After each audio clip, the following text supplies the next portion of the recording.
Many people get knee pain when climbing up the stairs or down the stairs.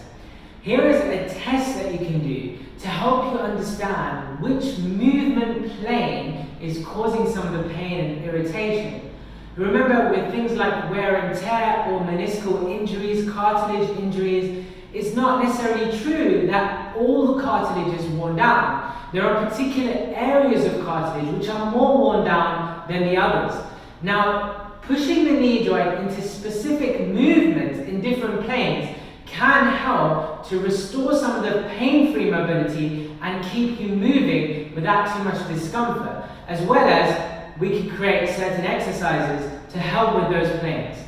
So what we're going to do is we're going to have a step in front of you. I have used this little cushion here, but use it as a step. You're going to place your bad knee, whichever knee, if it's both, we can try this on both. You're just going to place that on top of the step with a little bit of weight just through it. If you're feeling quite comfortable on the knee, you can put a little bit more weight, but if it's not so comfortable, just a bit more weight on the front, 60 to 40%. So you're getting a little bit more weight through the front. Here you're going to do 3 hand reaches. These hand reaches will help you to understand which plane of motion is causing some irritation in the knee. First one is taking the hands down in front of you, like so. We just do a couple. Obviously, if the first one is painful, try the second one. If the second one is painful, you know that that plane of motion is causing some discomfort on the knee. The second plane of motion is the rotational plane. This switches on your glute muscles and your hamstring muscles a little bit more. So with this one, you're going to take your hands from across your body in a diagonal fashion down to the side of your knee, and then come back up again and see how that feels. 1, 2, and maybe try 3 before you feel what that feels like on the knee. If that's quite sore, try to push up, come up the movement a little bit so it's not too high up, and just stick to a rotation just at shoulder height and see how that feels at shoulder height on the knee. You've got to be moving your hands at the same time as you drive that knee forward in order for the right movements to go through the joints.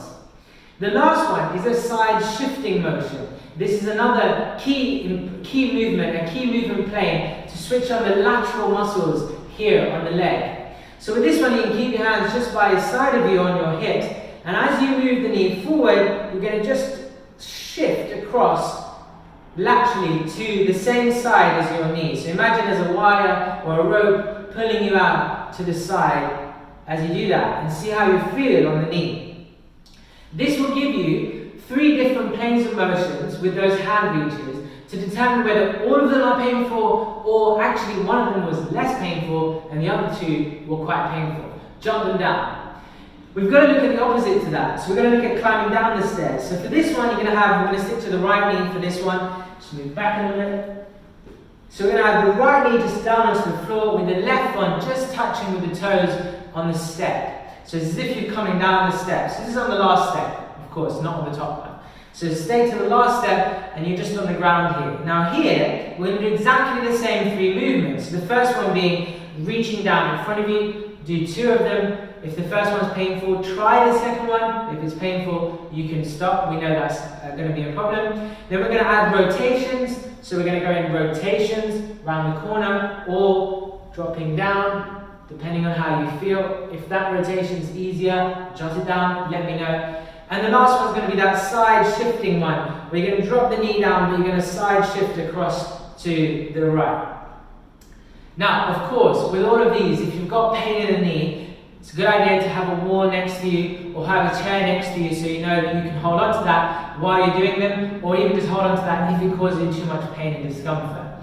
Remember, these are tests, so sometimes they can cause discomfort and pain. We need to check which ones are causing you pain and which ones are less painful. Depending on the extent of your discomfort, you can put a little bit more pressure through the knee if you're not in as much pain and you want to really check which one is causing you the most